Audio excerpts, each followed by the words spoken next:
Sorry, John, did you say the Dead Sea Scrolls? Kind of lost that. Yes. The Dead Sea Scrolls? Yeah. Keep going, sorry. In the Dead Sea Scrolls, the section of the scrolls given to Allegro was the information about the teacher of righteousness who would show up later. He hadn't shown up yet. And he was a reference to the holy mushroom, the Anemia muscaria mushroom. This is why Allegro got into so much trouble. Now, the knowledge idea is this. When a community is in trouble, you have to go outside the bounds of the myth in order to get new information. You cannot solve a problem with the mindset that created it. The purpose of the mushroom or any mind-altering substance used in a ritual context is to go outside the bounds of the myth, gain new information, and bring it back to the society. And this was what was essentially going on. These substances were used to get new information about the self-individual so that he or she could see and understand another way of living. Of course, it didn't fit. It did not fit the society at the time, and I'm not sure human decency fits today. As individuals, we can certainly go in that direction, but just look around the world, you can see that the world leaders are not all that interested in human decency. They're interested in money and control of people, and they miss the point. And this is why Jesus was murdered by the Catholic Church, because in order for them to survive, they had to become political. And of course, any knowledge to be gained through the mushroom and other substances had to be exclusive to the church, to the bishops, to the cardinals, and to the Pope. And so the average person was cut out of this. The Eucharist, the communion with God, was turned from the mushroom that offered knowledge to a fake wheat wafer. Because there can only be one celestial truth, and it has to come through the authorities. And the authority with respect to the Catholic Church was initially the bishops, and then once Jesus was made historical, they lose their place. They take second place, if you will, to the face Jesus. There is no face Jesus in the art until the 4th century of the current era. There are plenty of bishops who have images of bishop, and these were the people who were transfiguring and communing with Jesus. Eventually, they are demoted, again, once Jesus became historical fact. Now, I know I got away from the Essenes, but they are a bit of an enigma. Certainly the church paid a great deal of attention to the literature of the Essenes, but exactly who they were and what they were up to, or who John the Baptist was, we can't be sure. Okay, good. So let's, does anyone have some questions for John? Go ahead. Okay, I'll start. One thing I was a little puzzled about... Can you hear John? Is this clear? Yes. Yeah. Okay, go ahead. One thing I was a little puzzled about was I got the idea that there was a sort of suppression of the idea of the mushroom as a communion from God coming from the Catholic Church. And then you commented that religious art was all commissioned by the Catholic Church right up until the 20th century. Why would they commission mushrooms? Wouldn't it, like from an outside perspective, wouldn't it be better just to kind of bury it? Okay. Is that question clear? Yes, Yeah. good question. Let me answer that. The mushroom, in my opinion, symbolizes God. It is God on several levels. It is the pathway to God, and it represents the inspiration to the artist. Now, the mushroom is from the beginning. If you change symbol, it's its power.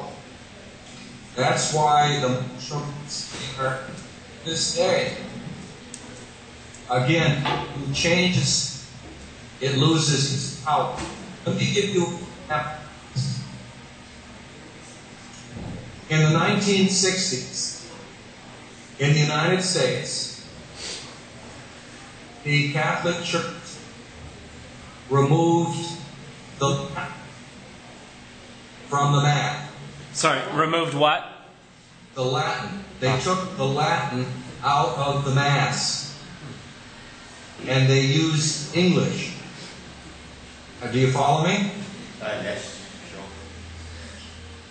In other words, they stopped using Latin as they performed the Catholic Mass. What happened? People stopped going to church because the Latin was magical. And so you can see and the church has regretted that ever since. So when you remove a symbol or change the symbol, it loses its power, which tells you a great deal in terms of how the church understood the mushroom, what the mushroom was, how important it was to the system. Do you understand what I'm getting at? Your point's very clear.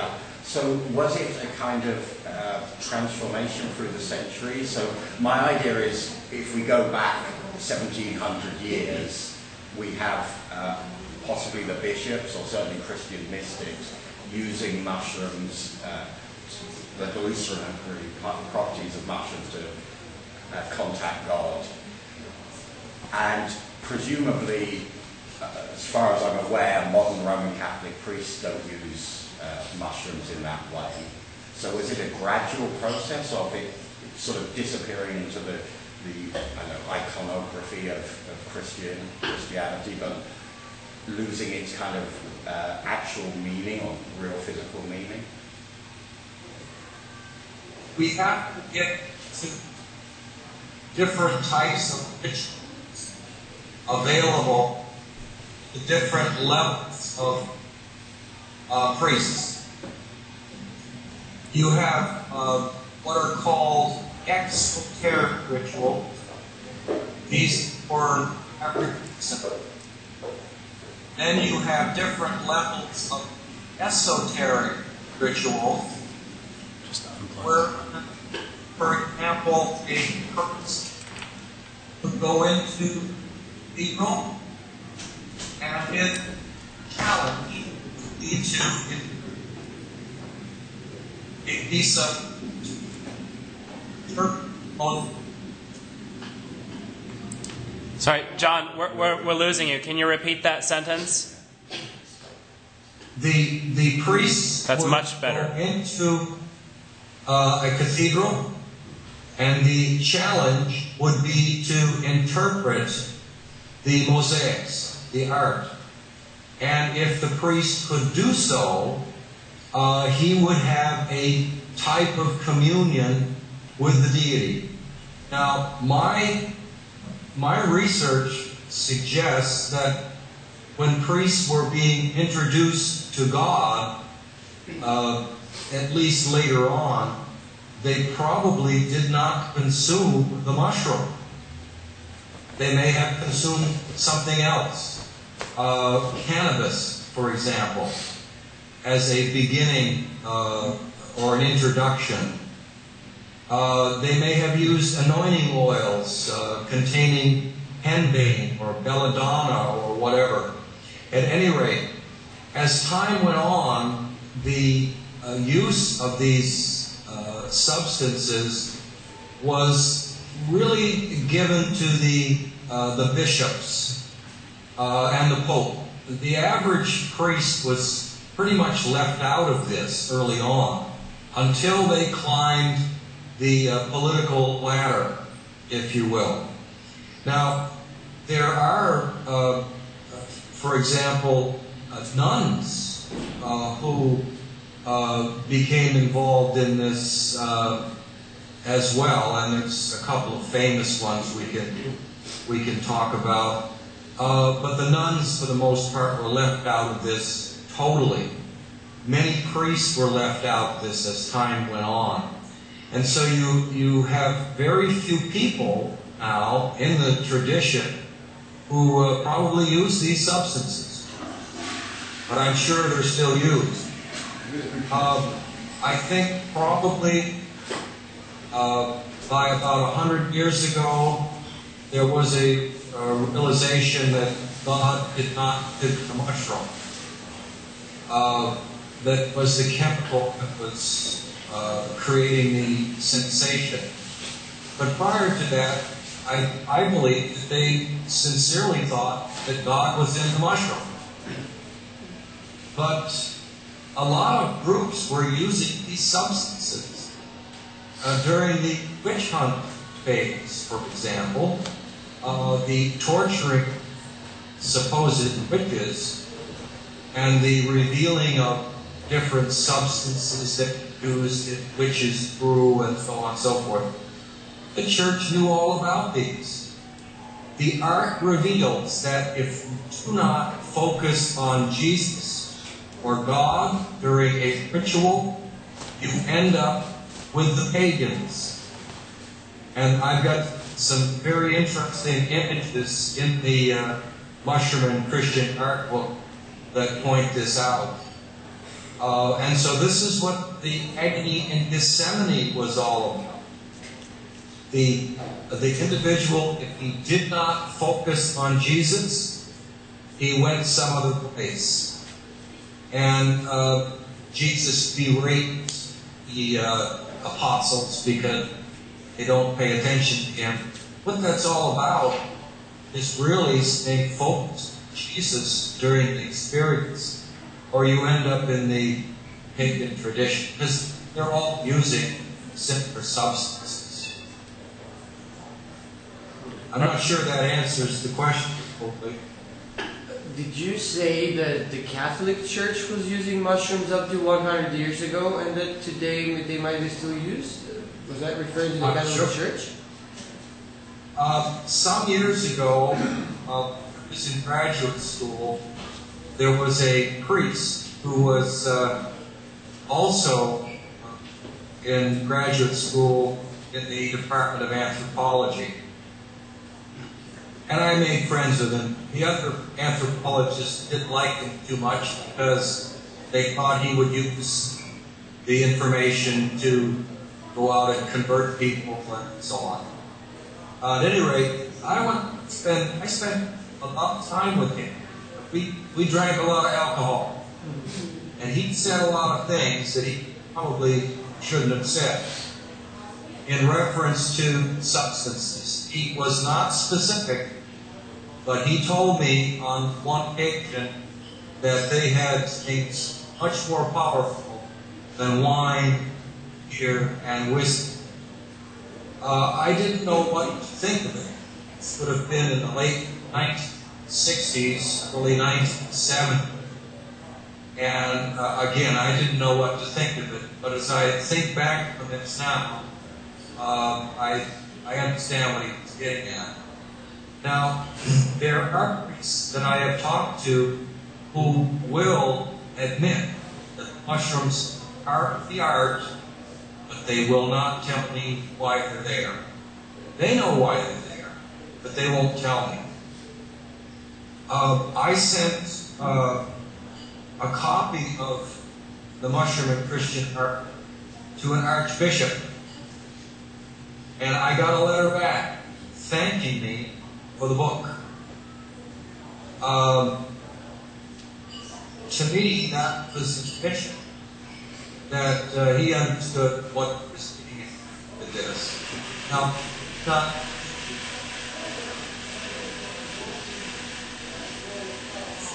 Wait. Sorry, can you repeat that sentence? We lost you there again.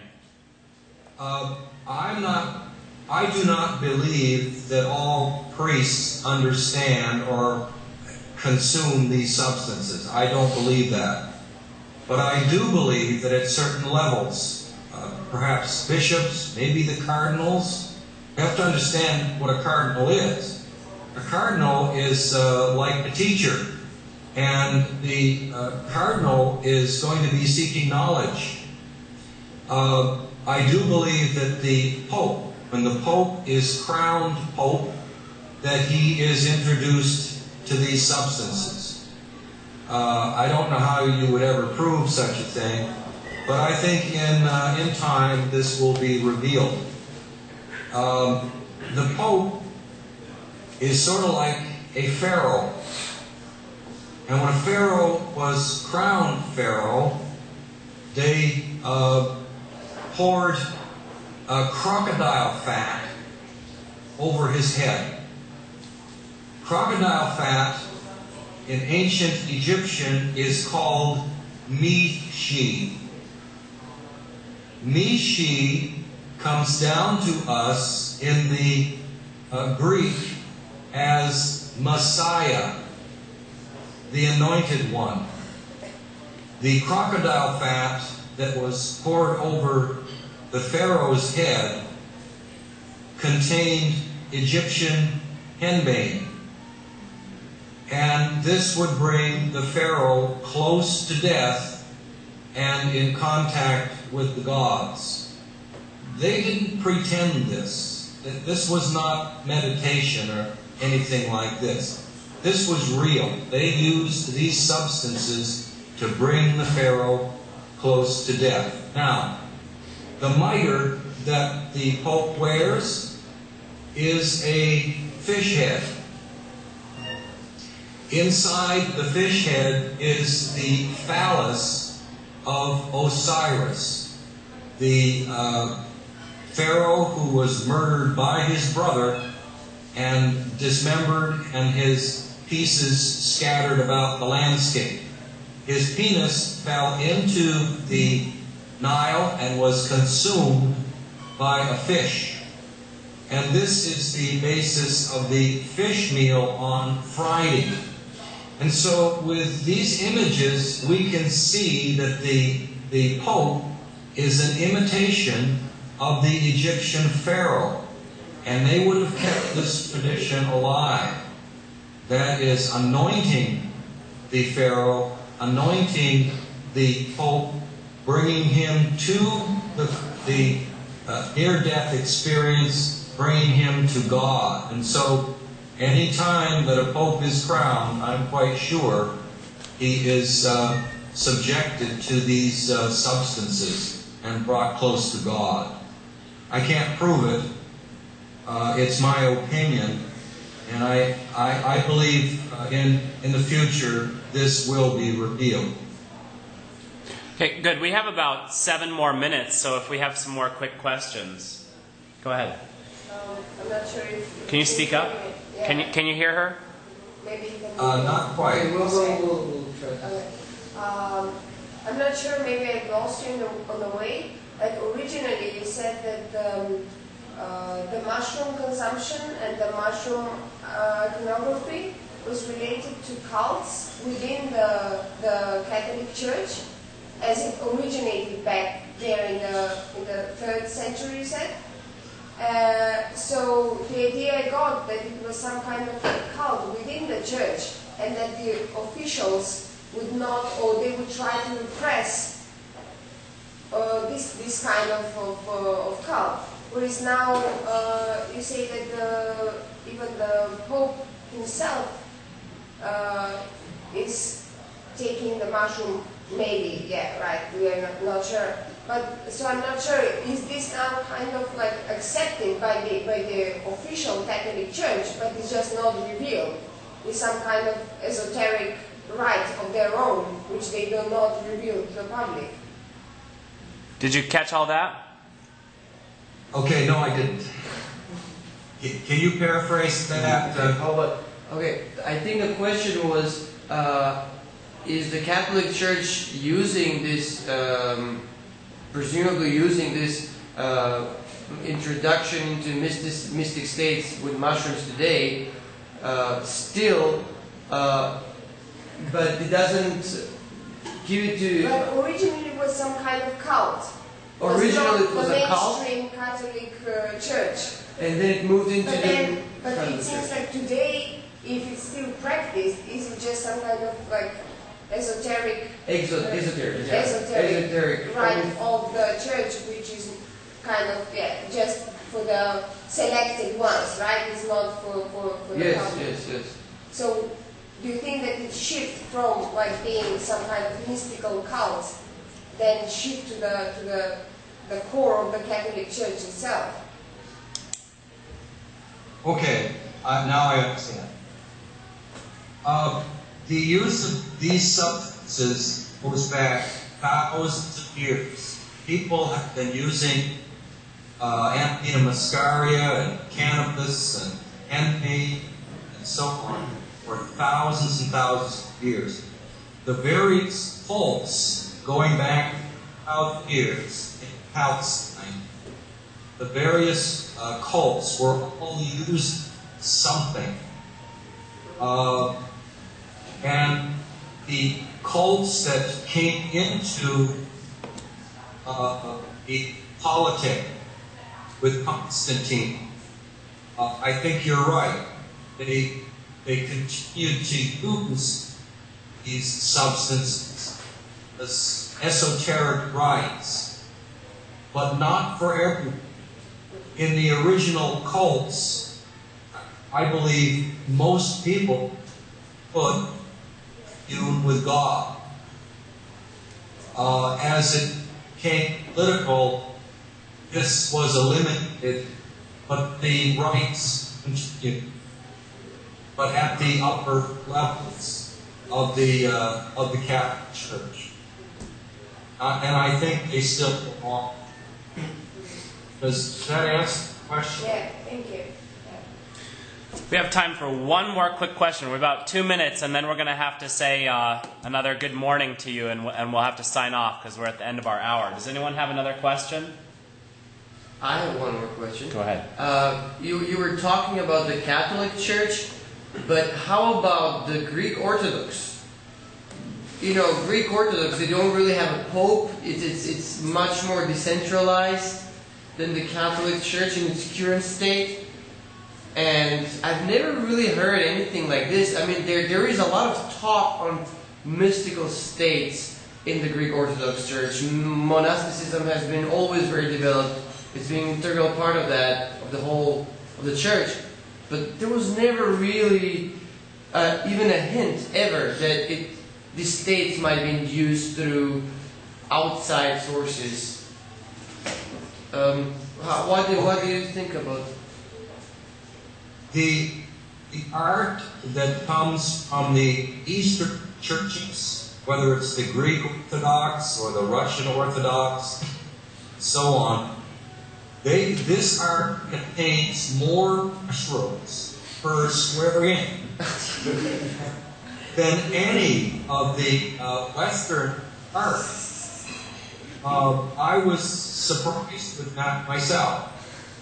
Now, I'm not sure what that means, but obviously, through the centuries, the people who were commissioning the art understood the mushroom, and it was part of the art, for sure.